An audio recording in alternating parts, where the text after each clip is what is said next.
দেবাশিস বলছিল শুক্র। এইবার দেখুন আমাদের শরীরের মধ্যে আমাদের 9টি গ্রহের প্রভাব আছে। এই 9টি গ্রহের মধ্যে শুক্রও কিন্তু একটা ভাইটাল গ্রহ। দেখুন শুক্র ভালো না থাকলে আপনার কখনো সৌন্দর্য তো আছেই, এছাড়া আপনি বাস্তব বুদ্ধি আপনার মধ্যে থাকবে না। যারা পড়াশোনা করে তারা পড়াশোনা করেও দেখবেন অনেকে না অনেক কিছু জানে কিন্তু বলার সময় আর বলতে পারে না।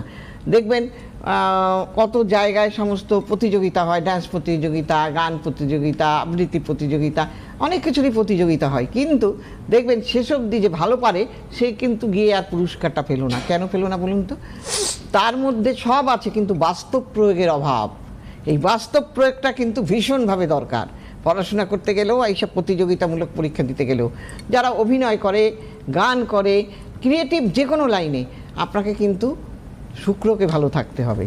আবার সম্পর্কের ক্ষেত্রেও কিন্তু আপনাকে শুক্র ভালো থাকতে হবে। হ্যাঁ, আবার অনেক ব্যাপারেই শুক্রটাকে ভালো থাকা দরকার। দাম্পত্য জীবনেও শুক্রটা ভালো না থাকলে ভালো নয়। হ্যাঁ, তো আবার এই শুক্র যদি অশুভ জায়গায় চলে যায় তাহলে কিন্তু দেখবেন শুক্রের অশুভ প্রভাবে মানুষের নামে বদনাম হয়ে যায়, সে বাজে ক্যারেক্টারের হয়ে যায়। হ্যাঁ, তো এইগুলো শুক্র ভালো থাকলে পরে আপনার অর্থ না চাইতেই আপনি অর্থের ফোয়ারা আপনার বইবে। এবার বলবেন কি করে না চাইতে? ধরুন আপনি একটা গাড়ি কিনতে চাইছেন বা আপনি একটা বাড়ি কিনতে চাইছেন, অথচ যে পরিমাণে টাকার দরকার আপনার নেই বলে আপনি কিনতে পারছেন না, কিন্তু এই শুক্রই আপনাকে দিয়ে দেবে। কিভাবে দেবে? সেটা হলে দেখবেন একজন লোক খুব অসুবিধায় পড়ে গেছে, সে তখন যেভাবেই পারে তার বাড়িটা আগে বিক্রি করে দেবে, এরকম একটা মনোভাব। সে তখন কি করবে? তখন আপনার কি হবে? কম দামে সেল করে দেবে, তখন আপনি পেয়ে গেলেন, সেটা শুক্র আপনাকে দিয়ে দিল। অথচ আপনার কিন্তু কেনার মতো পরিস্থিতি না, কিন্তু আপনি কিনে ফেললেন। শুক্র ফেভারে থাকবার জন্য আমার হঠাৎ করে কিছু প্রাপ্তি হতে পারে, বাড়ি, গাড়ি, সুখ, সমৃদ্ধি সব তুমি পাবে। মানে যেরকম এই রাহু ভালো থাকলে অনেক সময় হঠাৎ করে জিনিস পাওয়া যায় বা সম্পত্তি লাভও হয় অনেক সময়। কাজেই সেই শুক্রটা ভালো থাকা দারুণ দরকার। গ্ল্যামার আনতে গেলে যাদের শরীরে গ্ল্যামার নেই, জানবেন তাদের শুক্র ভালো নেই। আমি যেটা বলছি, হ্যাঁ, একদম শুক্র ভালো নেই। একটা দেখবেন ফর্সা, খুব ফর্সা, কিন্তু তার মধ্যে কোনো গ্ল্যামার নেই, তাকে দেখে লোকের আকর্ষণ হচ্ছে না। যদি আপনার শুক্র ভালো থাকে, আপনি কালো হন বা যেমনই হন না কেন, দেখবেন আপনাকে দূর থেকে লোকে দেখবে, আপনাকে আপনার দিকে তাকিয়ে। আমি যেটা বললাম আমার এক বন্ধুর আপ্পার কথা, দূর থেকে তাকিয়ে থাকবে। আর যদি আপনার শুক্র ভালো না থাকে তাহলে আপনার মধ্যে কোনো গ্ল্যামারই থাকবে না।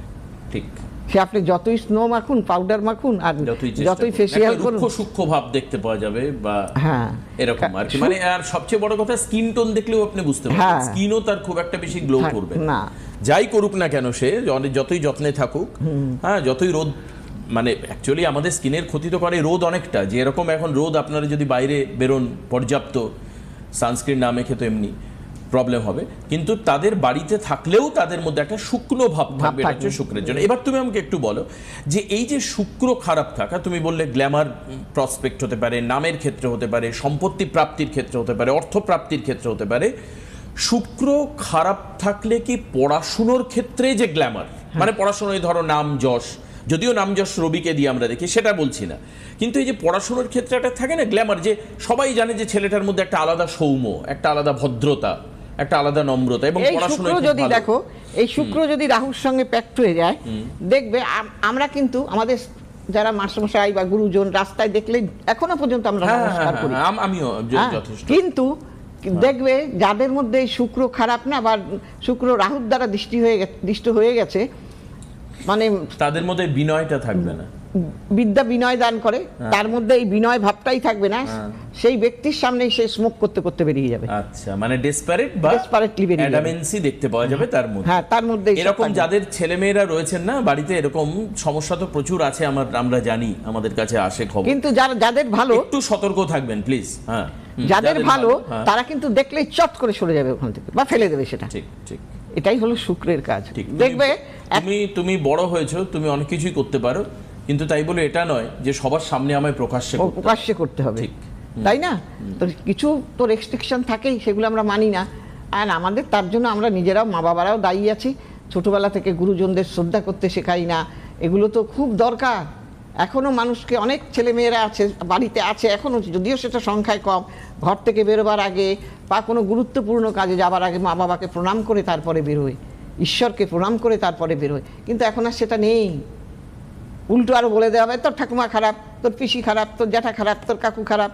এগুলো তো নেই এখন, জ্যাঠা কাকুর দিন ফুরিয়ে গেছে, সবারই একটা করে সন্তান। কিন্তু গুরুজন, আমার সঙ্গে তোমার যাই থাকুক, কিন্তু আমি কখনো আমার সন্তানকে শেখাবো না যে তুই এর সঙ্গে কথা বলিস না। কেন?